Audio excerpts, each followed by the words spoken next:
அவரோட பார்வையில் தான் இருக்கிறோம், அவரோட கருணையில் தான் இருக்கிறோம். அவரு தான் நம்மளை பிடிச்சிக்கிட்டு இருக்கிறாரு. அவருக்கு தெரியும் எப்போ எப்படி காப்பாற்றணும் அப்படின்னு சொல்லிட்டு.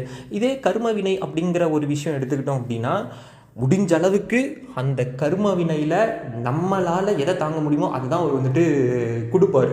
அவரோட பாதத்தை நம்ம பிடிச்சிட்டோம், அவரோட கையை பிடிச்சிட்டோம் அப்படின்னா கண்டிப்பாக மொத்தமாக நம்மளால் வந்துட்டு அனுபவிக்காமலே போயிட முடியுமா அப்படின்றது நம்மளால் அது வந்துட்டு சொல்ல முடியாது. ஏதோ ஒரு சில சதவீதம் கண்டிப்பாக நம்ம அனுபவிச்சு தான் ஆகணும்.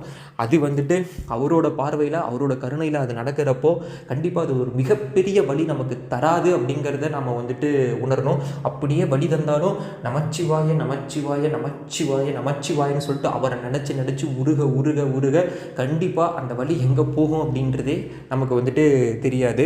அப்போ ஒரு விஷயம் நம்ம நல்லா உணரணும் அப்படின்னா, சிவபக்திக்குள்ளே வந்துட்டோம் அப்படின்னாவே அவருடைய கருணை, அவருடைய ஆற்றல் எல்லாமே நமக்கு கிடைச்சிருக்கு.